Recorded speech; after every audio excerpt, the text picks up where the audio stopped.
వచ్చిండు పొద్దు పొద్దుగాల ఇక రామసక్కని ముచ్చట్లు ముళ్ళె కట్టుకొని తీసుకొని వచ్చిండు. మరి ఏ పేపర్లలో ఏమేం జాతకం ఉంది, ఎటెట సంగతి, ఏం రాసుకొచ్చిర్రు, ఏం కథ అనేది మార్నింగ్ న్యూస్ విత్ నర్సయ్య తాత మధ్యలో మోత.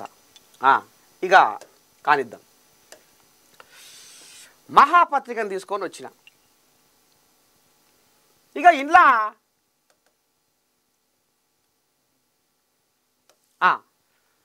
జూబ్లీ హిల్స్ ఉప ఎన్నికలో ఖచ్చితంగా గెలవాల్సిందే. పిఏసి మీటింగులో మీనాక్షి నటరాజన్ ఇక కనుకనేమి వచ్చింది వచ్చింది వచ్చింది ఇక మరి ఉప ఎన్నిక రానే వచ్చింది. నోటిఫికేషన్ విడుదల అయ్యేదే ఆలస్యం ఉంది. ఇక ఈ జూబ్లీ హిల్స్ ఉప ఎన్నిక కోసం ఇప్పుడు కోల్యాగలు ఒక్కొక్క పార్టీలు అన్ని పార్టీలల్లా ఇక గల్లాలు ఎగరేస్తున్నాయి. నేనే జూబ్లీ హిల్స్ మొనగాన్ని, నేనే జూబ్లీ హిల్స్ మొగోని, నేనే జూబ్లీ హిల్స్ నాదే అడ్డ, జూబ్లీ హిల్స్ నాదే గడ్డ, జూబ్లీ హిల్స్కు ఇక నేనే రణధీరుణ్ణి, నేనే మగధీరుణ్ణి, జూబ్లీ హిల్స్ మొత్తం ఇక నా చేతుల్లోకి రాబోతుంది అని కోల్యాగలుని దండం పెట్టి కంటి మీద కునుకు లేకుండా ఇక మరి కాళ్ళకు గిరకలు కట్టుకొని అప్పుడే సర్వేలు మొదలు పెట్టుకుంటున్నాయి. ఎవరితోటి? షోటా మోటా నాయకులతోటి. ఏ గదిలో ఏం మాట్లాడుకుంటారు, ఏ సందులో ఏం మాట్లాడుకుంటారు, ఏ దుకాణం కాడ ఏం మాట్లాడుకుంటారు, ఏ పార్టీకి బలం అంటే పోటీ ఉంటుంది అంటారు. ఇక ఇంట్లో ముఖ్యంగా ఇప్పుడు ముస్లింలు ఎక్కడ సై కొడితే అక్కడనే గెలుపు అనేది కూడా కథ నడుస్తుంది. మరి వాళ్ళ ఓట్లు మనం ఎట్లా రాబట్టుకోవాలి, ఎవరితో మంతనాన్ని జరపాలి, అసలు ఏంది ఏం కథ. ఇక వీళ్ళు కాంగ్రెస్ వాళ్ళు కూడా జూబ్లీ హిల్స్ ఉప ఎన్నికల్లో ఖచ్చితంగా గెలవాల్సిందే. ఇప్పటికే బీఆర్ఎస్ వాళ్ళు వచ్చే తాపకు మాదే ప్రభుత్వం, రాబోయే రోజుల్లో మాదే ప్రభుత్వం అని వాళ్ళు సంకాలు గుద్దుకుంటుర్రు. ఇప్పుడు కనుక మనం మొన్న కంటోన్మెంట్ లాగా ఇప్పుడు జూబ్లీ హిల్స్ను కూడా మనం ఖచ్చితంగా మన బుట్టలనే వేసుకోవాలి, మన కాంగ్రెస్ ఖాతాలనే వేసుకోవాలి అని ఇక ఈ రకంగా ఇక మరి పిఎస్సి మీటింగ్లో మీనాక్షి నటరాజను ఈ రకంగా ఆంబాయం వెళ్ళబోసుకుంది. ఇక కొన్ని కోలియాగలు దస్తీలు వర్షం అప్పుడే ఉప ఎన్నిక కోసం అప్పుడే దస్తీలు వచ్చి సిద్ధంగా కూర్చున్నాయి. ఇక మరి ఇప్పుడు రేపు నోటిఫికేషన్ విడుదల కాగానే ఇక మరి ఎన్ని కోల్యాగలు పంచాయతీ పెట్టుకుంటాయో, ఎన్ని కోల్యాగలు ఎగిరి దునుకుతాయో ఆ పార్టీలకు ఇక మరి వద్దు వద్దు అని ఎన్ని మాట సై కొట్టాలను, ఎట్టెట దారి తీసుకురావాలను. మొత్తానికి జూబ్లీ హిల్స్ ఒకప్పుడు హుజూరాబాదు, మునుగోడు ఎంత రసవత్తరంగా జరిగినాయో అంతకంటే రెట్టింపు, అంతకంటే ఇంకా కథ అమ్ముతుంది. జూబ్లీ హిల్స్ ఎలక్షన్లలో కథ ఇంకా బ్రహ్మాండమైన కథ అమ్ముతుంది అనేది మరి తెర మీద కనపడుతున్న కథ చూడాలి. రేపు మరి జూబ్లీ హిల్స్ మొనగాడు ఎవరు, ఏంది ఏం కథ అనేది మనం ముందు తేడా తెల్లని చేసుకుందాం. తీర్పు నేడే, పంచాయతీ ఎన్నికలపై రానున్న క్లారిటీ, పిటిషనర్లు, ప్రభుత్వం, స్టేట్ ఎలక్షన్ కమిషన్ వాదనలు పూర్తి. ఎన్ని రోజుల్లో ప్రభుత్వం ఎన్నికలు నిర్వహిస్తుందో చెప్పాలన్న హైకోర్టు. ఇవాళ ఎలాంటి తీర్పు వెలువడుతుందోనని ఉత్కంఠ. ఇక తీర్పు నేడే. ఇక ఇప్పటికే ఎలక్షన్లు అయిపోయి దూరం అయిపోయి ఇంకెప్పుడు అని ఇక మరి కథ నడుస్తుంది. మొత్తానికి తాడో పేడో తేలనున్న రోజు ఇది. ఇక మరి ఈ ఎన్ని రోజుల్లో ప్రభుత్వం ఎన్నికలు నిర్వహిస్తుందో హైకోర్టు కూడా చెప్పాలి అని ఈ రకంగా ఆర్డర్ వేసింది. త్వరలోనే మరో 30,000 జాబ్స్, సంక్షేమ కార్యక్రమాలకు 95,351 కోట్లు ఖర్చు చేస్తున్నాం, మహిళా సంఘాలకు వడ్డీ లేని రుణాలు ఇస్తున్నాం, కాంగ్రెస్ అంటేనే వ్యవసాయం, వ్యవసాయం అంటేనే కాంగ్రెస్, ఉప ముఖ్యమంత్రి బట్టి విక్రమార్క. మొత్తానికి ఇక మరి రైతులు మరలబడితే, రైతులు తిరగబడితే కథ మొదటికి వస్తుంది అనేది మంచిగానే కాంగ్రెస్ వాళ్ళు పసిబట్టిర్రు. ఎవరినేమో కానీ రైతులకు మాత్రం మనం చిన్న చూపు చూడొద్దు, ఓర చూపు చూడొద్దు. ఇక మరి రైతు బిడ్డగా రైతు కష్ట నష్టాలు మనకు తెలుసు కాబట్టి ఇక మరి కాంగ్రెస్ అంటేనే వ్యవసాయం అంటేనే కాంగ్రెస్ అన్నట్టుగా మనం ముందడుగు వేస్తేనే మళ్ళీ రాబోయే రోజుల్లో మనల్ని రైతులు ఆదరిస్తారు అనేది ఇక మరి బట్టి చిన్న ముఖ్యమంత్రి చెప్పుకొస్తుండు. మళ్ళా నిరుద్యోగులు కూడా రోడ్ల మీద తిరగాల్సిన పని లేదు. ఇక మళ్ళా 30,000 ఉద్యోగాలు మళ్ళా పట్టుకొస్తున్నాం. అతి త్వరలో ఇక మూతికాడికి వచ్చి కూర్చున్నాయి. మళ్ళా 30,000 ఉద్యోగాలు మేము యువతకు ఇవ్వబోతున్నాం అన్నట్టుగా మాట్లాడుతుండ్రు.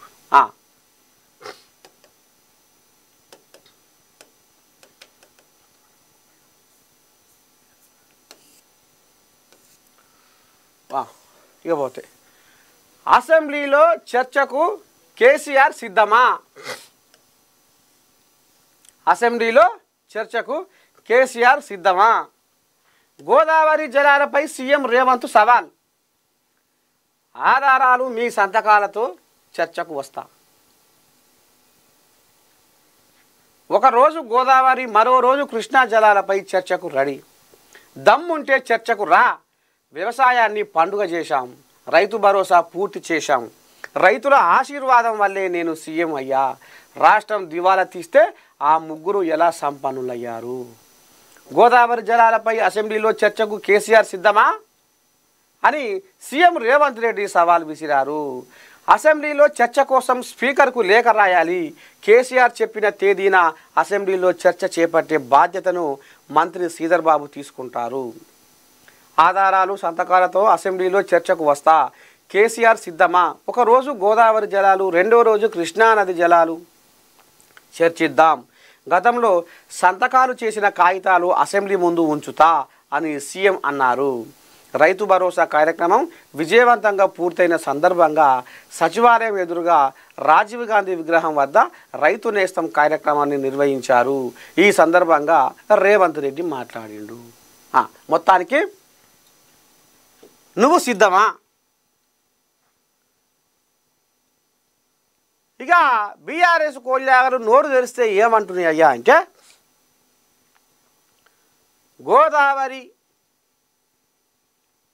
గోదావరి నదీ జలాల మీద బనకచెర్ల ప్రాజెక్టు కట్టుకొని నీళ్లు మలుపుకొని రాయలసీమ కొనబోతారు. ఇక ఇది అయిపోతుంది. ఎందుకంటే రేవంత్ రెడ్డి శిష్యుడు, ఏపీ ముఖ్యమంత్రి నారా చంద్రయ్య గురువు చెప్పినట్టుగా శిష్యుడు వింటాడు. నారా చంద్రయ్య మాట తెలంగాణ మలి ముఖ్యమంత్రి రేవంతమయ్య గిరి దాటడు. ఇక పోతున్నాయి. ఇక రాయలసీమకు రేపో మాపో నీళ్ళు పోయేయాళ్ళ కాడికి వచ్చింది. నీళ్ళు అమ్ముకుంటుర్రు, లోపటంగా చీకటి వ్యవహారం నడుస్తుంది అని ఇప్పుడు బీఆర్ఎస్ కోళ్ళాగలు గగ్గోలు పెడుతున్నాయి. ఇక నిన్న సచివాలయంలో పెదమనిషి రేవంతమయ్య ఇక మరి రైతు నేస్తం పేరు మీద రైతు భరోసా ఇచ్చినందుకు ఊరూరా సంబరాలు చేసుకోవాలన్నట్టుగా సచివాలయంలో రైతుల పండుగ ముంగట వేసుకొని ఇక ఈ రకంగా అంటుండు. ఏమంటుండు? నేను చంద్రబాబు మనిషిని అని మీరు మాటకు నోరు తెరిస్తే బొల్లి కూతలు కూస్తుర్రు. కానీ నేను సోనియమ్మ తెలంగాణ ఇచ్చిన తల్లిగా, తెలంగాణ ఇచ్చింది కాబట్టి ఆమె రుణం తీర్చుకోవాలని నేను కాంగ్రెస్ పార్టీలో షరీక్ అయ్యి ఈ రకంగా నేను నారా చంద్రయ్యను పక్కకు పెట్టినా. నాకు నారా చంద్రయ్య కంటే ముఖ్యం తెలంగాణ జనాలు. తెలంగాణ ఇచ్చిన తల్లి సోనియమ్మకు రుణపడి ఉన్నాం కాబట్టి ఇవాళ సోనియమ్మ కండ సర్వతోటి తెలంగాణ ఇచ్చింది కాబట్టి ఈ తెలంగాణ జనాలకు అన్యాయం కావద్దని నేను పోరాటం చేసిన అని ఈ రకంగా నారా చంద్రయ్యను నేను కాదనుకున్నా, తెలంగాణ జనాలకే నా జీవితం అనుకున్నా. అందుకనే నేను నారా చంద్రయ్య మాట వినే ప్రసక్తి లేదు అని నిన్న సచివాలయంలో కుండబద్దలు కొట్టిండు. ఇక మరి ఇప్పుడన్నా బీఆర్ఎస్ కోళ్ళాగారు మరి నోటికి తాళం వేసుకుంటాయో ఇంకా లేకపోతే ఫోన్ వెళ్తాయో. మొత్తానికి నారా చంద్రయ్యకు నాకు ఆయనతో నేను అంటగాగేది లేదు, ఆయనతోటి ఎటువంటి సోపతి లేదు, ఏమయ్యా అంటే ఏమయ్యే అంతవరకే, మర్యాదే పేకాటే అనేది ఇక మొత్తానికి కుండబద్దలు కొట్టి చెప్పుకొచ్చిండులా నిన్న సచివాలయంలో.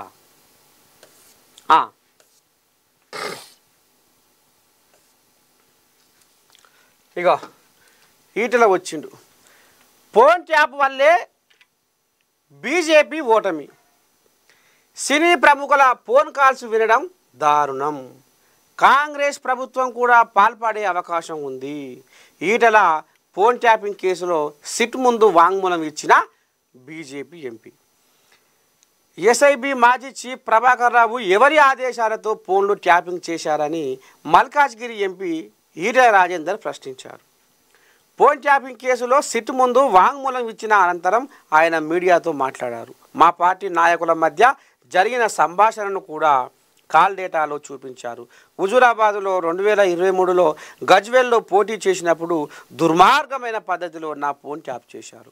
ఈ కోల్యాగా మరి దీన్ని గతంలో ఈ కోల్యాగని కేసీఆర్ దూరం పెట్టే కదా, దూరం పెట్టి కడకు నూకే కదా, కడకు నూకినాక మళ్ళీ అప్పుడు హుజూరాబాద్లో ఉప ఎన్నికలు రాలే, ఉప ఎన్నికలు వచ్చినాయి కాబట్టి అప్పుడు కూడా ఈ కోల్యాగ మీద నిఘా పెట్టి ఈ కోల్యాగ ఎవరెవరితో మాట్లాడుతుంది, మళ్ళీ ఏమైనా గెలవబోతుందా ఏంది, దీని బలం ఏమలు, ఈ కోల్యాగకు ఎంతమంది సపోర్ట్ చేస్తున్నారు, ఎక్కడికి వెళ్ళి దీని బలం పెరుగుతుంది అనేది మళ్ళీ ఆయల్ల హుజూరాబాద్ ఉప ఎన్నికల కూడా ఈ కోల్యాగ నిఘా పెట్టి ఫోన్ ట్యాపింగ్ చేసిర్రు.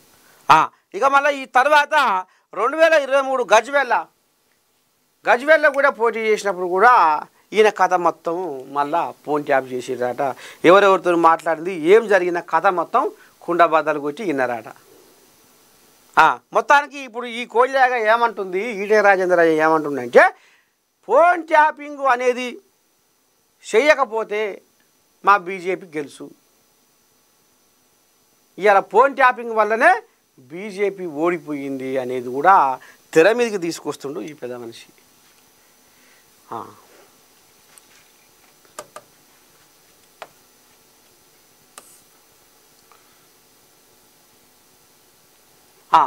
ఇక పోతే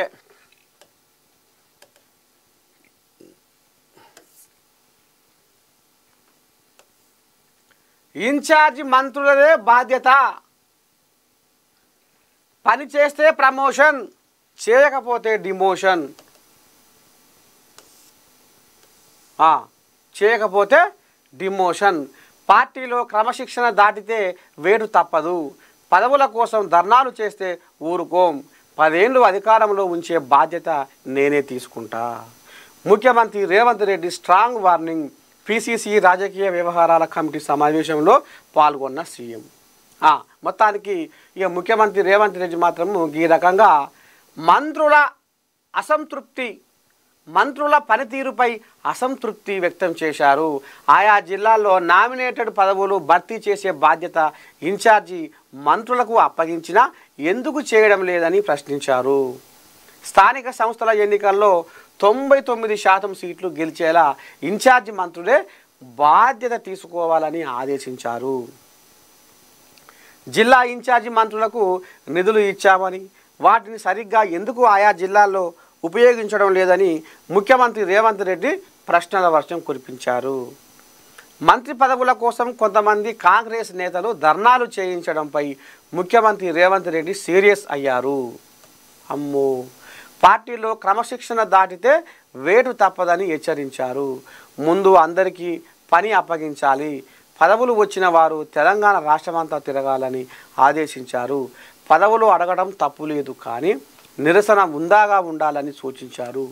పిసిసి కార్యవర్గంలో ఉన్న వారిని 2గా చేసి జాబితా సిద్ధం చేయాలని, ముందు అందరికీ పని అప్పగించాలని ఆదేశించారు. పని చేసిన వాళ్ళది ఒక జాబితా, పని చేయని వాళ్ళది మరో జాబితా సిద్ధం చేయాలని ముఖ్యమంత్రి రేవంత్ రెడ్డి నిర్దేశించారు. మంగళవారం గాంధీ భవన్లో జరిగిన పిసిసి రాజకీయ వ్యవహారాల కమిటీ సమావేశంలో ముఖ్యమంత్రి రేవంత్ రెడ్డి పాల్గొన్నారు. ఇక ఈ రకంగా మొత్తానికైతే పార్టీలో పని చేస్తేనే ఇంకా బార్ ఊరు బచ్చన్నపేట ఇక మళ్ళీ 3 ఏళ్ళ దాకా నన్ను కోనాయ అంటూడే లేడు అన్నట్టుగా ఇక మరి ఇంటికి పట్టణానికి పట్టణంలో అండబెట్టి ఇక మరి జనాల తిరగకుండా పని చేయకుండా గెలిపించిన జనాలని మరి ఆపతి అరుచుకోకుండా ఇక మరి ఇష్టమే ఇష్టపురం అన్నట్టుగా చేస్తే మాత్రం ఏడ వండుకోవాలన్నా మీరు గానే పండుకుంటారు. పని చేస్తేనే ప్రమోషను. ఇక ఇంట్లో చోటా మోటా నాయకులకు కూడా కొంతమందికి మీరు కష్టపడుర్రి, మీ చెమట సుక్కలు ఎప్పటికీ వృధా కావు అనేది కూడా ఇక చెప్పుకొచ్చిండు. ఇంకోటి ఇక మరి అద్దు తప్పి ఏమన్నా వ్యవహారం చేస్తే వేటు మాత్రం తప్పదు. క్రమశిక్షణతో కలిసిమెలిసి ముందడుగేది. స్థానిక సంస్థల ఎలక్షన్లలో మొత్తం మనమే ఉండాలి గాలి, మనదే ఉరుకులో పెట్టాలి గాలి, కాంగ్రెస్ కంచుకోట అనిపించాలి అనేది ఇక మరి తెర మీద తీసుకొచ్చిండు. దీని మీద మరి కోల్యాగలు ఇక మరి ఏ రకంగా ఉరుకులో పెడతాయి, కాంగ్రెస్ పార్టీని మరి రేపు స్థానిక సంస్థల ఎలక్షన్లల్లో ఎంతవరకు నిలబెడతాయి అనేది ముందుకు చూద్దాం. ఇది మహాపత్రిక. ఇవా నమస్తే తెలంగాణ వచ్చేసింది. పింఛను వాటాలు వంచన. 2.2 లక్షల మంది ఉద్యోగులకు కాంగ్రెస్ సర్కారు టోకరా. ఉత్తరానికి ఉత్త చెయ్యి. స్థానిక ఎన్నికలపై నేడు తీర్పు. స్థానిక భయం, సీఎం దూరం. ఓరితల్లి ఒక్కసారి ఈ కథ ఏందో చూద్దాం. ఎన్నికల బాధ్యత నుంచి తప్పుకున్న రేవంత్ ప్రజల్లో వ్యతిరేకత తప్పదని తెలివిగా వెనక్కి. జిల్లాల ఇన్ఛార్జి మంత్రులపైనే అభ్యర్థుల భారం. స్థానిక ఎన్నికల్లో గెలుపు కష్టమేనన్న సంకేతాలు. పిసిసి రాజకీయ వ్యవహారాల కమిటీ భేటీలో ముఖ్యమంత్రి వ్యాఖ్యలే ఇందుకు నిదర్శనం. ఉత్తర తెలంగాణ పట్టభద్రుల నియోజకవర్గం ఎమ్మెల్సీ ఎన్నికల ఫలితాలతో సీఎం రేవంత్ రెడ్డికి తత్వం బోధపడిందా? 18 నెలల పాలనలో ప్రభుత్వంపై తీవ్రమైన ప్రజా వ్యతిరేకత ఉన్నదని తెలిసే ముఖ్యమంత్రి తెలివిగా వ్యవహరించారా? అందుకే స్థానిక ఎన్నికల్లో అభ్యర్థులను గెలిపించే బాధ్యతల నుంచి తప్పుకొన్నారా? నిధులు బాధ్యతలన్నీ జిల్లాల ఇన్ఛార్జి మంత్రుల మీదకి తోసేశారా? అంటే కాంగ్రెస్ శ్రేణులు అవును అని అంటున్నాయి. పిసిసి రాజకీయ వ్యవహారాల కమిటీ భేటీలో సీఎం రేవంత్ రెడ్డి చేసిన వ్యాఖ్యలే ఇందుకు నిదర్శనమని వేలెత్తి చూపుతున్నాయి. వ్యూహాత్మకంగా తప్పుకున్నారనే చర్చ. 18 నెలల కాంగ్రెస్ ప్రభుత్వంపై ప్రజల్లో తీవ్ర వ్యతిరేకత ఉన్నదని, 6 గ్యారెంటీలు అమలు కాకపోవడంతో ప్రజలు తీవ్ర అసంతృప్తితో ఉన్న నేపథ్యంలో ముఖ్యమంత్రి రేవంత్ రెడ్డి స్థానిక ఎన్నికల్లో పార్టీ బలపరిచిన అభ్యర్థులను గెలిపించుకునే బాధ్యతల నుంచి వ్యూహాత్మకంగా తప్పుకున్నారని కాంగ్రెస్ వర్గాల్లో చర్చ జరుగుతున్నది అని ఈ రకంగా నమస్తే తెలంగాణ వాళ్ళు దాచుకొచ్చారు. స్థానిక భయం, సీఎం దూరం. ఒక్కసారి ఫోన్ కాల్ మాట్లాడదాం. ఇక్కడ దీని మీద కథ ఏం నడుస్తుంది, అసలు ఎట్లా, నిజమేనా, ఏమంటారు, ఏంది?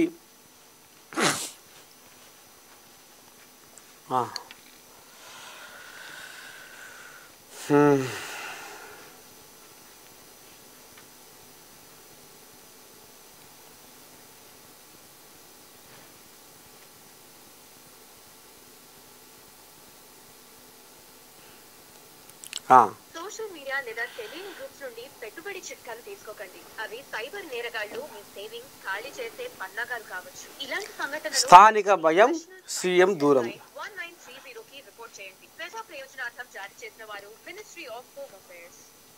The number you have dialed is currently busy. Please try later. మీరు డయల్ చేసి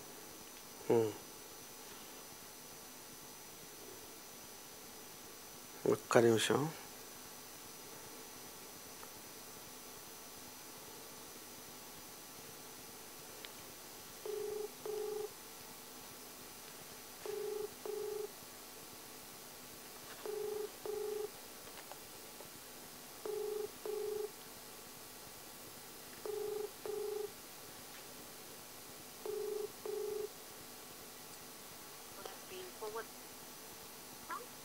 హలో అమ్మ శనార్థి తల్లి, ఇగో మీరు మార్నింగ్ న్యూస్లో లైవ్లో ఉన్నారు ఇప్పుడు. నమస్తే తెలంగాణ పేపర్లో ఏం రాసుకొచ్చిరంటే, స్థానిక భయం సీఎం దూరం, ఎన్నికల బాధ్యత నుంచి తప్పుకున్న రేవంత్, ప్రజల్లో వ్యతిరేకత తప్పదని తెలివిగా వెనక్కి, స్థానిక ఎన్నికల్లో గెలుపు కష్టమేనన్న సంకేతాలు. మొత్తానికి నిన్న మీరు గాంధీ భవన్లో కొండంత పండుగ చేసుకొని ఇక మరి పిసిసి రాజకీయ వ్యవహారాల కమిటీ భేటీలో ముఖ్యమంత్రి వ్యాఖ్యలే ఇందుకు నిదర్శనం అనేది ఇప్పుడు నమస్తే తెలంగాణ వాళ్ళు రాసుకొచ్చారు తల్లి. మరి నిజంగానే ఈ స్థానిక ఎలక్షన్లకు భయపడుతుర్రా కాంగ్రెస్ వాళ్ళు? సీఎం రేవంత్ కూడా భయపడుతుండా? మీ పేరు చెప్పి మీ హోదా చెప్పి మాట్లాడతాలి మా ఏఎన్ఎన్ న్యూస్ ప్రేక్షకులకు. అందరికీ నమస్తే అండి. నా పేరు సంధ్యారెడ్డి, నేను Congress party general secretary. Telangana ప్రజలందరికీ ఒకటి విన్నమించుకునేది ఏంటంటే, మాకు భయపడాల్సిన అవసరం ఏంది? మేము ఇస్తున్న హామీలు నెరవేర్చుకుంటూ వస్తున్నాం. మేము ఇచ్చిన నెరవేర్చినాం, మాకు ఓటేయండి అడగట్లేదు. మేము ఎందుకంటే తెలంగాణ రాష్ట్రం వచ్చిన తర్వాత, ధనిక రాష్ట్రాన్ని ఇచ్చిన తర్వాత పేద రాష్ట్రం ఎట్లా చేసినా తెలంగాణ ప్రజలకు తెలుసు. కాంగ్రెస్ పార్టీ అధికారంలో వచ్చినప్పుడు మేము బీఆర్ఎస్ పార్టీ అధికారంలోకి వచ్చినప్పుడు ధనిక రాష్ట్రంకి ఇచ్చినాం. అదే మన కాంగ్రెస్ పార్టీ అధికారంలోకి వచ్చేటప్పుడు అక్కడ మొత్తం జీరో నిల్లు చేసి పెట్టేసి అప్పు దగ్గర 7.5 లక్షల కోట్ల అప్పులు చేసి తెలంగాణ రాష్ట్రాన్ని మా చేతిలో పెట్టిండు. అయినా మేము తెలంగాణ ప్రజల కోసం ఇచ్చిన హామీలను ఒక్కొక్కటి నెరవేరుస్తున్నాం. మేము అన్ని ఒకేసారి చేస్తాము అంటే, మనకు వాళ్ళు తెలంగాణ రాష్ట్రం అప్పచెప్పినప్పుడు 2.5 లక్షల కోట్ల అప్పు ఉందని మాత్రమే మనకు చెప్పిండ్రు. అందులో పోయిన తర్వాత గానీ, అందులో రంగంలోకి దిగుతా గానీ ఎట్లెట్లా ఏ స్కాములు జరిగినాయి అనేది అక్కడ తెలిసింది. కాబట్టి తెలంగాణ ప్రజలకు ఒకటే విజ్ఞప్తి చేస్తున్నాం, మీకు ఇస్తున్న హామీలు రుణమాఫీ అనేది చాలా పెద్దది. రైతన్నల రుణం మేము తీర్చుకోవాలంటే దాంతోనే మేము చేతులు దులుపుకుంటలేము. ఎందుకంటే ఇవాళ మీరు టీవీ ముందు కూర్చున్నా, నేను కూర్చున్నా, హైదరాబాద్ లో మనం ఎంత తిరిగినా ఎంత చేసినా ఎక్కడ పోయినా మధ్యాహ్నానికి అన్నం తినాలి. మనం ఈ 4 ఏళ్ళు మనకు ముద్ద లోపలికి పోవాలంటే 4 ఏళ్ళు అంటే ఇది రైతన్న లేకపోతే మనం లేమనే నినాదం ప్రపంచంలో అందరూ కూడా నమ్మాల్సింది. కాబట్టి రుణమాఫీతో పాటు రైతు భరోసా ప్రతి ఒక్కరికి కూడా అందరికి పడింది. మేము మీకు తెలుసు మనం ఎంత లో బడ్జెట్ ఉన్నాం, అయినా కూడా ప్రజల కోసం ఇవాళ సన్న బియ్యానికి ఎన్ని పెట్టినాం. గతంలో కేసీఆర్ గారు ఒరేసుకుంటే ఉరే అన్న వ్యక్తి ఇవాళ మేము ఇవాళ వరి వెయ్యండి, మేము మీకు ఉన్నాం అండగా అని చెప్పి అందరికి సన్న వడ్లే వేయండి, బోనస్ 500 ఇస్తామని తెలంగాణ రాష్ట్ర ప్రభుత్వం చెప్పింది. కొన్న 24 గంటల లోపల ఓట్ల పైసలు కూడా వాళ్ళకి అకౌంట్ లో పడ్డాయి. 500 బోనస్ కూడా ఇచ్చినాం. సన్న బియ్యం తీసుకొని తెలంగాణ ప్రజలకు ఇవాళ కేసీఆర్ మన్మడి తినే బియ్యమే తెలంగాణ ప్రజలు కూడా తినాలని ఒక నినాదంతో ముందుకు పోతున్నాం. ఒక మాట తల్లి, ఉత్తర తెలంగాణ పట్టభద్రుల నియోజకవర్గం ఎమ్మెల్సీ ఎన్నికల ఫలితాలతో సీఎం రేవంత్ రెడ్డికి తత్వం బోధం పడిందా? 18 నెలల పాలనలో ప్రభుత్వంపై తీవ్రమైన ప్రజా వ్యతిరేకత ఉన్నదని తెలిసే ముఖ్యమంత్రి తెలివిగా వ్యవహరించారా? అందుకే స్థానిక ఎన్నికల్లో అభ్యర్థులను గెలిపించే బాధ్యతల నుంచి తప్పుకున్నారా? నిధులు బాధ్యతలన్నీ జిల్లాల ఇన్ఛార్జి మంత్రుల మీదకే తోసేశారా? అంటే కాంగ్రెస్ శ్రేణులు అవును అని అంటున్నాయి. ఇక ఈ రకంగా మరి మీదంటే మీరే ఇట్లా అనుకుంటుర్రు, గుసగుస బయటకు వస్తుంది. 18 నెలల పాలనలో ప్రభుత్వంపై తీవ్రమైన వ్యతిరేకత ఉంది, రాబోయే రోజుల్లో మాదే, ఇప్పుడు స్థానిక సంస్థలలో మా కథ ఏందో చూపిస్తామన్నట్టుగా ఇప్పుడు వాళ్ళు మాట్లాడుతారు. నేను ఏమంటున్నా నచ్చన్న, వీళ్ళు ఎమ్మెల్యే ఎలక్షన్లప్పుడే వీళ్ళది ఏందో కర్రు కాల్సి వాత వచ్చి తెలంగాణ ప్రజలు ఇంట్లో కూర్చోబెట్టిరు. అయినా సిగ్గొస్తలేదు. మళ్ళీ రెండోసారి పార్లమెంట్ ఎలక్షన్లలో గతంలో ఎన్ని ఎంపీ సీట్లు ఉన్నాయి, ఇప్పుడు కనీసం డిపాజిట్ కూడా రాని 3-4 ఏరియాలలో ఉన్నాయి, పార్లమెంట్లు ఉన్నాయి. మరి మీరు 10 సంవత్సరాలు పచ్చగా పాలిస్తే, కేసీఆర్ అన్ని చక్కగానే చేస్తే పార్లమెంట్ లో కనీసం ఒక్క ఎంపీ అని ఎందుకు గెలిపేలేదు తెలంగాణ ప్రజలు? అదొక్కటి ఆత్మ పరిశీలన చేసుకోవాలి. అదేళ్లలో మీరు ఏం పీకినరు, మేమేం చేయలేదనే మాట నేను అడుగుతున్నా. మీరు కరెక్ట్ చేస్తే పార్లమెంట్ ఎలక్షన్ లో ఒక సీట్ అన్న రావాలి కదా.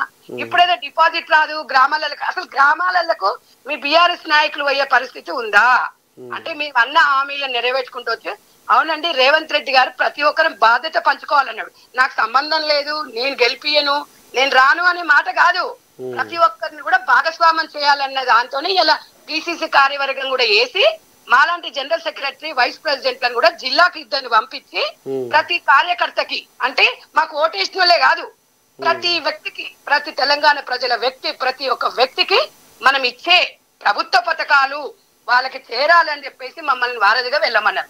అది వెళ్ళనంత మాత్రాన నాకు సంబంధం లేదన్నట్ట. ఇప్పుడు సీఎం గారు చేసే పని సీఎం గారు చేస్తారు, మినిస్టర్లు చేసే పని మినిస్టర్లు చేస్తారు. ఈ కొడుకులకు పేపర్ ఉందని చెప్పి పేపర్లు ఇష్టం వచ్చినట్టు రాసుకుంటారు.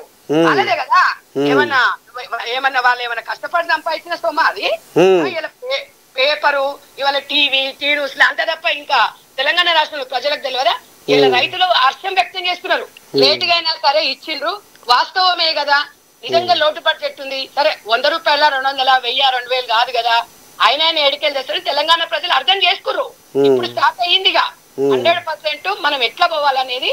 ఇవాళ భట్టి గారు ఆర్థిక మంత్రి, ఆయనకున్న అపారమైన ఒక అనుభవం, ఆ అనుభవాన్ని ఇప్పుడు నెక్స్ట్ యువ వికాస్ దానికి కూడా అన్నని బాధ్యుడు. నెక్స్ట్ ఇప్పుడు అదే ఉంది యువతకి ఒక్కొక్కటి. ఎందుకంటే అమ్మ పెట్టదు అడుకోనిది అన్నట్టు, ఎట్లా మీరు పెట్టలేదు, మేము పెడుతున్నాం. ఇంకా 3.5 సంవత్సరాలు ఉంది, మీకే ఇస్తారు కదా అవకాశం. మేము ఇవ్వకపోతే, మేము చేయకపోతే మీకే ఇస్తారు కదా, మేము కాదంటలేం కదా. మాకు ఇంకా అవకాశం 1.5 మేము ఇవాళ 200 యూనిట్లు ఉచిత కరెంట్ ఇచ్చినాం. ఈ నా కొడుకులకు బీఆర్ఎస్ పార్టీ వచ్చిన తర్వాత 13 రూపాయలు యూనిట్ అయింది తమ్మి, 13 రూపాయలు. ఇలా మేము 200 యూనిట్ విద్యుత్ ఉచితంగా ఇవ్వలేదా? అడగండి. ఇవాళ రావట్లేదు, అడగండి. రావట్లేదా? అయితే ఇప్పుడు ఇలా ఇంకో ముచ్చట ఏంటంటే, పెద్ద మనిషి రేవంత్ రెడ్డికి ఇంటెలిజెన్స్ వాళ్ళు కూడా రిపోర్టు నివేదిక ఇచ్చిర్రు అనేది ఇప్పుడు వాళ్ళు అంటున్నమాట. ఏంది అది రిపోర్టు, ఏం నివేదిక అంటే, మహాలక్ష్మి పథకం కింద మరి ఒక్కొక్క మహిళకు 2500 చొప్పున నెలకు ఇస్తామన్నది ఉత్తబుర్ర అయ్యింది. అక్కడ జనాలు బాగా మహిళలు వ్యతిరేకంగా తయారయ్యారు.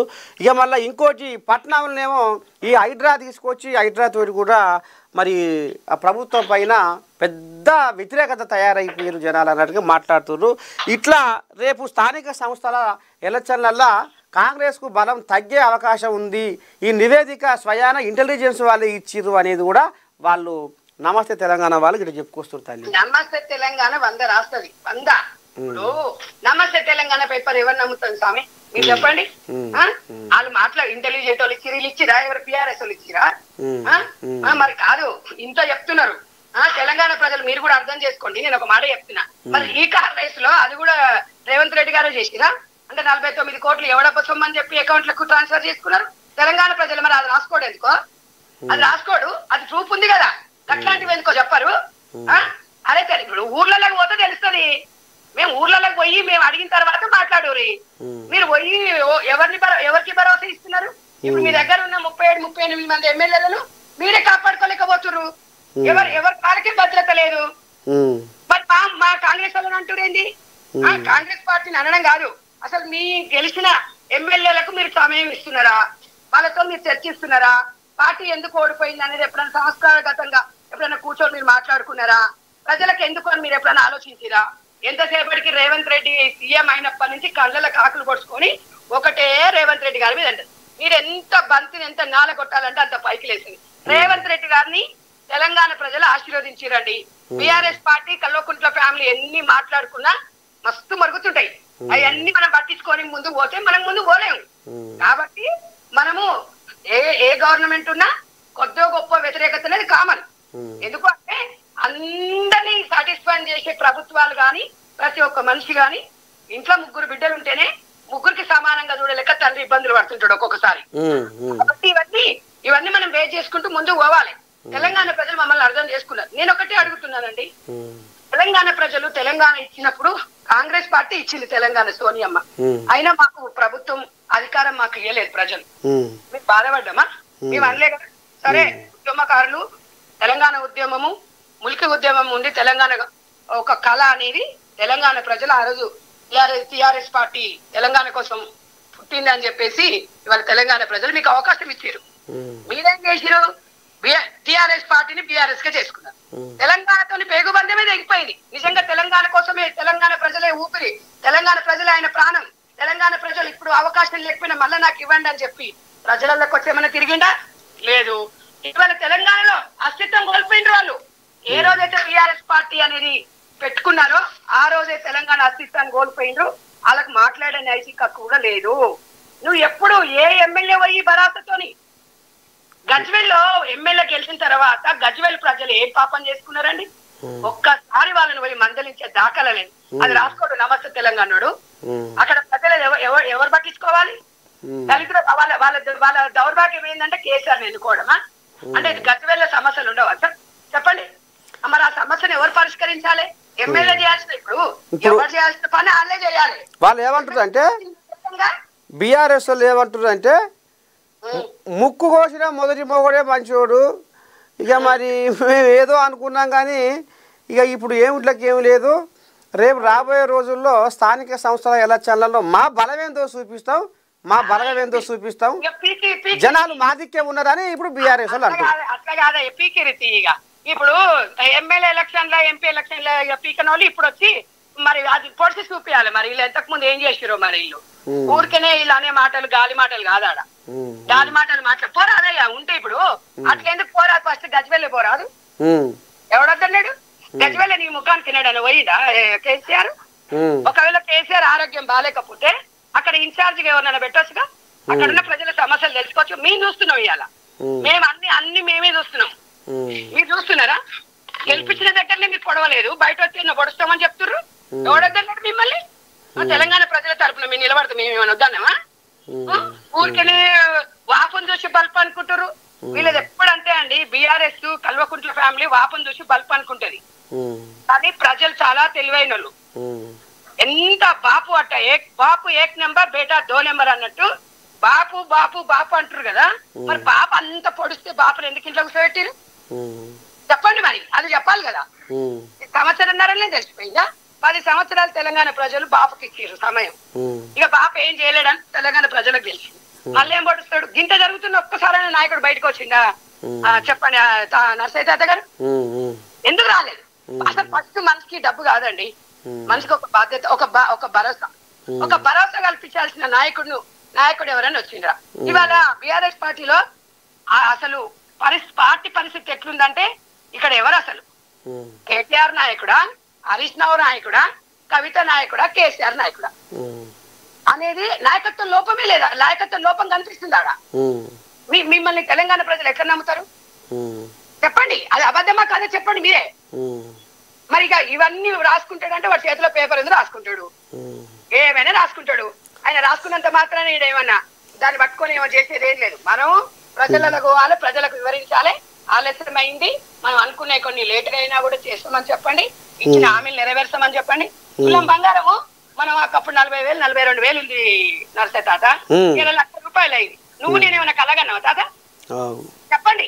ఏదైనా విపత్తు అనేది అప్పటిదప్పుడు జరుగుతున్నప్పుడు మరి ఇప్పుడు ధర పెరిగి మరి బంగారం ధర లక్ష రూపాయల ఈ కొండకి కూర్చుంది కాబట్టి మరి ఇప్పుడు తులం బంగారం ఇప్పుడు మనం ఒక్కటి నర్సయ్య తాత, మనం ఫస్ట్ ఇవ్వాల్సింది ఎమర్జెన్సీ. మనము విద్యా వ్యవస్థకు, ఆరోగ్య వ్యవస్థకి మనకి ఇప్పుడు అది చాలా ముఖ్యం.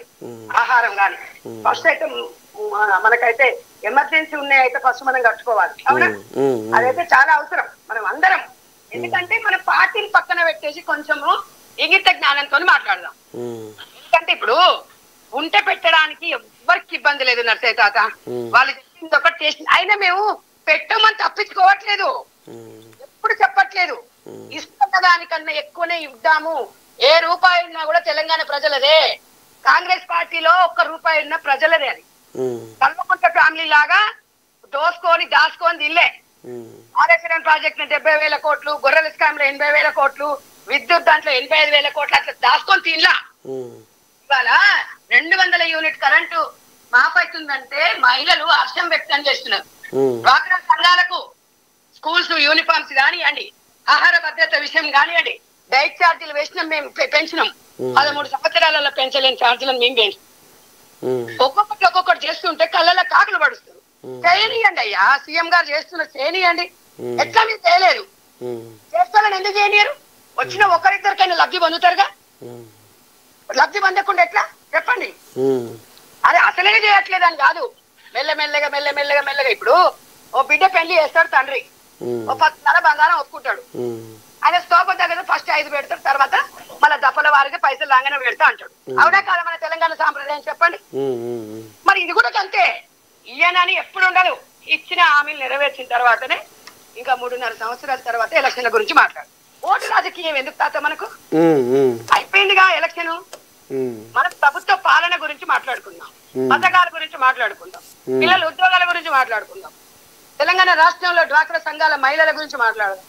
మనం ఎట్లా ఉత్పత్తిని ఎట్లా పెంచాలి, మనం ఎట్లా మెరుగైన ఎట్లా ముందుకు వనరులతో ముందుకు పోవాలనేది ఆలోచిద్దాం. ఢిల్లీ కజ్జాలు పెట్టుకుని ఎన్ని కజ్జాలు చెప్పి ఎక్కేడుస్తుంటే నేను దానికి ఏం సమాధానం చెప్తా? ఒక మాట చెప్పండి.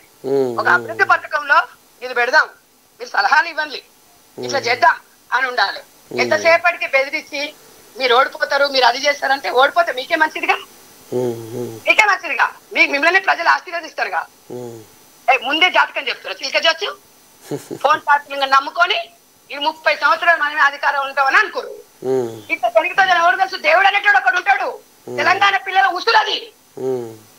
అర్థమైందా? అంత ఈజీగా కాదు. ఇచ్చల విడిగా పక్క రాష్ట్రం ఉంది, ఈ రాష్ట్రం ఉంది, తారతమ్యం లేకుండా కోర్టు ట్యాపింగ్ చేసి బ్లాక్ మెయిలింగ్ చేసిరు. బ్లాక్ మెయిలింగ్ రాజకీయాలు ఎన్ని రోజులు నడుస్తాయి తాత? ఎప్పుడైనా ఒక్కటే, అబద్ధం అనేది వేస్ట్, నిజం నిప్పు లాంటిది ఎప్పుడైనా బయటపడుతుంది. ఇంకా ఇది మొత్తానికి మరి కాంగ్రెస్ పార్టీ జనరల్ సెక్రటరీ బొజ్జ సంధ్యారెడ్డికి ఈ రకంగా మరి స్థానిక భయంతో సీఎం దూరంగా అనేది మరి వాళ్ళు తెర మీద తీసుకొస్తే ఈ రకంగా మరి బొజ్జ సంధ్యారెడ్డి ఈ రకంగా మాట్లాడింది. చూద్దాం ఇంకా ఎట్లా ఏంది ఏం కథ, మరి స్థానిక సంస్థల ఎలక్షన్లలో ఏం నడుస్తుంది, ఎవరిది ఊపు ఉంటుంది, ఎవరిది బలం ఉంటుంది, ఎవరిది గాలి ఉంటుంది అనేది ముందు చూద్దాం. ఆంధ్రజ్యోతి, కేసీఆర్ తమ్ముంటే అసెంబ్లీకి రా. ఇది ఎలాగ చెప్పుకున్నాము ముచ్చట. ప్రతి నిమిషం నా ఫోన్పై నిఘా ఈటెల. బనకచర్లపై కేంద్రాన్ని కలుద్దాం. కోయాగ్ వచ్చింది నారాచంద్రయ్య. ప్రత్యేక బృందంగా వెళ్లాలని ఏపీ మంత్రివర్గ నిర్ణయం. కేంద్రానికి స్పష్టత ఇస్తూనే తెలంగాణతో సంప్రదింపులకు సై. పథకంతో నష్టం లేకున్నా బీఆర్ఎస్ రాజకీయ రాద్ధాంతం. ఎన్నికల దాకా సాగదీసి లబ్ధి పొందే యోచన చంద్రబాబు. పోలవరం బనకచర్ల అనుసంధాన పథకాన్ని ఆమోదించాలని కేంద్రాన్ని కోరేందుకు ఢిల్లీకి ప్రత్యేక బృందాన్ని పంపాలని ఏపీ మంత్రివర్గం నిశ్చయించింది. ఈ ప్రాజెక్టుతో తెలంగాణకు ఏమాత్రం నష్టం లేకపోయినా అక్కడి ప్రతిపక్షం బీఆర్ఎస్ లేనిపోని రాద్ధాంతం చేస్తుందని అభిప్రాయపడింది. ఈ అంశంపై తెలుగు రాష్ట్రాల ప్రజలకు అవగాహన కల్పించాలని నిశ్చయించింది. మొత్తానికి మేము తీసుకుపోయే నీళ్లు గోదావరి మీదంగా బనకచెర్ల ప్రాజెక్టు కట్టి మేము రాయలసీమను రతనాల సీమగా చేసేందుకు తీసుకుపోయే ఉపాయము తెలంగాణకు ఎటువంటి నష్టం జరగకుండా తీసుకుపోతున్నాము అనేది ఇప్పుడు నారాచంద్రయ్య ఆంబాయం వెళ్ళబోసుకుంటుండు. మరి తెలంగాణకు నష్టం జరగనప్పుడు ఈ బీఆర్ఎస్ వాళ్ళు ఎందుకు దీన్ని రాద్ధాంతం చేస్తుర్రు, ఎందుకు దీన్ని బజార్లో పెరిగండ పోసినట్టుగా చేస్తుర్రు, ఎందుకు దీన్ని ఈ బనకచెర్లను రచ్చరచ్చ చేస్తుర్రు అనేది నారాచంద్రయ్య ఏమంటుండయ్యా అంటే బనకచెర్లపై కేంద్రాన్ని కలుద్దాము అని ఇక వాళ్ళ క్యాబినెట్ మొత్తం అంత వనగూడి నిశ్చయించుకొని ఇక ఒక కొలిక్కొచ్చితాట ఇక రేపు ప్రత్యేక బృందంగా వెళ్ళాలని ఏపీ మంత్రివర్గ నిర్ణయము. కేంద్రానికి స్పష్టత ఇస్తూనే తెలంగాణతో సంప్రదింపులకు సై అని ఈ రకంగా మరి నారాచంద్రయ్య ఇక మరి ఉపాయం చేస్తుండట. చూద్దాము మరి కేంద్రము ఏ రకంగా వ్యవహరిస్తుంది, ఇక్కడ రేవంత్ రెడ్డి ఎట్లా సహకరిస్తాడు, అసలు తీసుకపోతే మరి తెలంగాణకు నిజంగానే ఏమైనా నష్టమవుతుందా, ఏంది ఏం కథ, నష్టం కాకుండా ఏం ఉపాయం చేసుకొస్తారు, దానికి వీళ్ళు తెలంగాణ సర్కారులు ఎట్లా ఒప్పుకుంటారు ఏంది అనేది చూద్దాము ముందు. ప్రియుడితో కలిసి కన్న తల్లిని చంపిన బాలిక. నీ దుంప దిగగానే ఇట తయారైపోయిన లోకమో. పూజ చేసుకుంటుండగా మెడకు చున్నీ బిగించి సుత్తెతో కొట్టి హత్య. హైదరాబాదులో దారుణం. 19 ఏళ్ల యువకుడితో బాలికకు ఇన్స్టాలో పరిచయం. ఇటీవల అతడితో పరార్. పోలీసులకు ఫిర్యాదు చేసిన తల్లి, వారికి కౌన్సిలింగ్ ఇచ్చి పంపిన పోలీసులు. తల్లిని చంపితే తప్ప ప్రియుడితో కలిసి ఉండలేనన్న నిర్ణయానికి వచ్చిన బాలిక. ప్రియుడు అతడి తమ్ముడితో కలిసి హత్య. పెంచి పెద్ద చేసి విద్యాబుద్ధులు నేర్పించి అది బిడ్డ ఇది బిడ్డ, నీ జీవితం చక్కబడాలి, నీ జీవితం చల్లగా ఉండాలి, నువ్వు మంచిగా బతకాలి బిడ్డ అని దీవెనార్తి అందించిందే తప్పైంది తల్లిది. ఇక ఇప్పుడు ఇక ఇన్స్టాగ్రామ్లో ఇక ఎవడో వాడి ముక్కు తెలియదు మూతి తెలియదు, వాడు వేసేటోడో కూడా తెలియదు.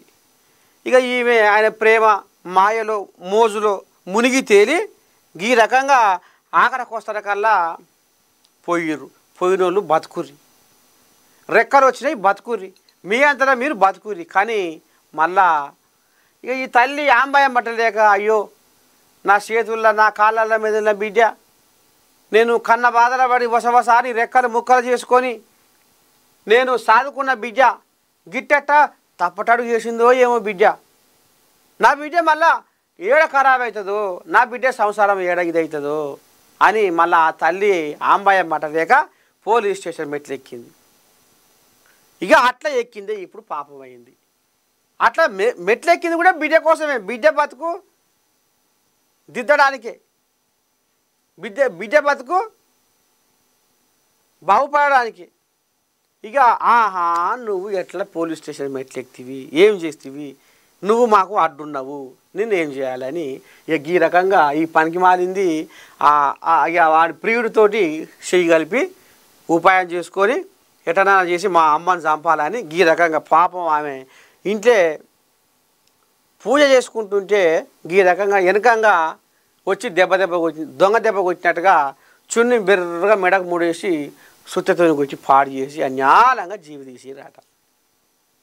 గిదానే ప్రేమ? నీ ప్రేమ కోసము నీ ప్రియుడి కోసము కన్న తల్లిని కనిపెంచిన 9 నెలలు మోసి కనిపెంచిన కన్న తల్లిని నువ్వు కడ తీర్చినవంటే అబ్బా ఎంత సొక్కమైనదా నువ్వు చెల్లె.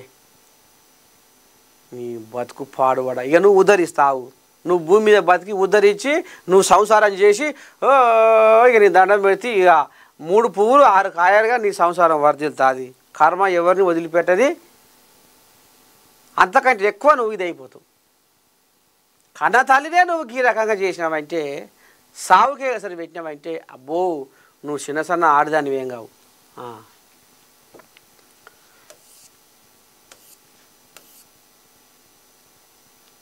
ఇంకేముంది పిల్లగా ఏమన్నా వాడతా?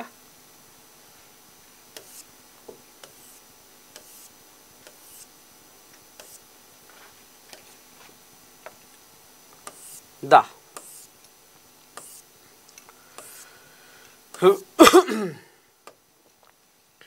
సాక్షి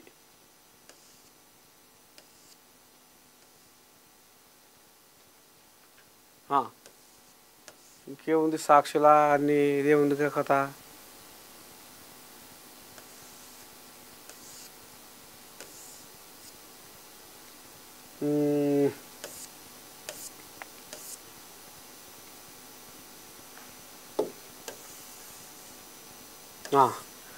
ఈ కోయిలాగా వచ్చింది, ఒకసారి అరుచుకుందాము. బనకచర్ల ప్రాజెక్టుపై ఏ వేదిక మీదనైనా చర్చకు సిద్ధం. రాష్ట్ర సాధకుడు కేసీఆర్పై విమర్శల మాజీ మంత్రి హరీష్ రావు. ఎల్లాక నారచంద్ర కూడా అంటునే కదా, బీఆర్ఎస్ వాళ్ళు రాద్ధాంతం చేస్తుర్రు, మేము తెలంగాణకు నష్టం జరగకుండా మేము మరి గోదావరి మీద బనకచర్ల ప్రాజెక్టుతోటి రాయలసీమకు నీళ్లు తీసుకుపోతాం, తెలంగాణకు ఏ నష్టం జరగనీయం అని ఇక మరి నారచంద్రయ్య ఎల్లాక చెప్తూనే కదా. ఇప్పుడు హరీష్ కోలియా ఏమంటుందంటే, గోదావరి బనకచర్ల ప్రాజెక్టుపై ఏ వేదిక మీదనైనా చర్చించేందుకు సిద్ధంగా ఉన్నామని గణాంకాలతో సహా నిరూపించి తెలంగాణకు చేస్తున్న మోసాన్ని బట్టబయలు చేస్తానని మాజీ మంత్రి హరీష్ రావు స్పష్టం చేసింది. మేడిగడ్డలో కుంగిన 2 పిల్లర్లకు మరమ్మతులు చేయని దద్దమ్మవి ఇప్పుడు అన్నారం సుందిల్లా కూడా కూలిందని అంటున్నావంటే నీది నోరా మోరా అని సీఎం రేవంత్ రెడ్డిని ఉద్దేశించి హరీష్ రావు అన్నారు. ప్రభుత్వ కార్యక్రమాన్ని మరిచి ప్రత్యేక రాష్ట్ర సాధకుడు తెలంగాణ తొలి ముఖ్యమంత్రి కేసీఆర్పై సంస్కారం లేని విధంగా సీఎం రేవంత్ రెడ్డి మాట్లాడి తన చిల్లర బుద్ధిని మరోసారి ప్రదర్శించాడని హరీష్ రావు ఆగ్రహం వ్యక్తం చేశారు. తెలంగాణకు శనిలా శాపంలా మారిన రేవంత్ రెడ్డి ఉల్టా చోర్ కొత్వాలకు డాటే అనే రీతిలో 10 ఏళ్ల కేసీఆర్ పాలనలో సాధించిన అద్భుత ప్రగతిని తక్కువ చేసి చూపి రాష్ట్ర ప్రజలను అవమానించారని మంగళవారం ఒక ప్రకటనలో పేర్కొన్నారు. ప్రతిరోజు అబద్ధాలు బూతులతో నెట్టుకొస్తానంటే కుదరదని హెచ్చరించారు. వ్యవసాయాన్ని పండగలా చేసిన కేసీఆర్ను ఉరిదీయాలని ఉన్మాదిలా మాట్లాడతావా అని ఆగ్రహం వ్యక్తం చేశారు. గెలిచిన వాడు రాజు, ఓడిపోయిన వాడు రావణాసురుడని రేవంత్ రెడ్డి అంటున్నాడని, ఓడిపోయిన రాహుల్ గాంధీ కూడా రావణాసురుడేనా అని ప్రశ్నించారు. విజయోత్సవాలు కాదు, రైతులకు క్షమాపణ చెప్పాలి. స్థానిక సంస్థల సమయంలో రైతు భరోసా పేరిట డ్రామాలు ఆడుతున్న కాంగ్రెస్ ప్రభుత్వ విజయోత్సవాలకు బదులుగా క్షమాపణలు చెప్పాలని హరీష్ రావు డిమాండ్ చేశారు. మరి హరీష్ రావయ్య నువ్వు బాగానే అంటున్నావు, మరి రైతు భరోసా 2018 మరి మీరట పెట్టిరు. మళ్ళీ ఎలక్షన్లు వస్తున్నాయి, 5 ఏళ్లలో ఇంతో అంతో వ్యతిరేకత వచ్చింది. ఈ వ్యతిరేకతను రూపుమాపాలంటే ఏం చేయాలి? రైతుల చేతుల్లోనే ఉంది కథ. మళ్ళీ మనం ఇప్పుడు ఏం ఉపాయం చేయాలి? ఈ ఉపాయం చేయకపోతే మనది ఉత్తపుర్ర కాడికే వస్తుంది కథ అని నువ్వేం చేసినావయ్యా ఉద్దార్గం? 2018లో రైతు బంధు అని తీసుకొచ్చి జనాలను, ఈ రైతులను బుట్టలేసుకుంటేవి. ఇది వాస్తవం కాదా? ఎలక్షన్ల ముందర 2018 ఎలక్షన్ల ముందరనే కదా నువ్వు ఈ కథ తీసుకొచ్చింది. ఆహా, నువ్వు చేస్తున్నావు ఇది, వాళ్ళు చేస్తున్నావు కదా, ఎటనయ్యా? మొత్తానికి ఇక ఈ రకంగా మోతమోగుతుంది. ఇక చూద్దాం రేపు స్థానిక సంస్థల ఎలక్షన్ల కథ ఎటు తిరుగుతుంది, గాలి ఎటు మలుతుంది అనేది ముందు చూద్దాం. ఇంకోటి జూబ్లీ హిల్స్ ఉప ఎన్నిక కథ కూడా మరి ఎల్లాక అంటుంది కదా పెద్ద మనిషి మీనాక్షి నటరాజన్. జూబ్లీ హిల్స్ ఉప ఎన్నికలో మనం ఖచ్చితంగా గెలవాల్సిందే అని కూడా మరి ఆమె ఆర్డర్ చేసింది. దీని మీద రేపు గట్టి పోటీ ఉంటట్టుంది. మరి జూబ్లీ హిల్స్ మునగాడు ఎవరు, ఏంది ఏం కథ అనేది మనం జనాలల్లో కూడా ఏ పార్టీకి బలం ఉన్నది అనేది కూడా మనం అప్పుడప్పుడు పోయి మందలిద్దాం, ఆర్చుకుందాం. మరి చూస్తూనే ఉంటుంది. నేను ఇంతటితోటి మార్నింగ్ న్యూస్ విత్ నర్సయ్య తాత కార్యక్రమానికి సెలవు.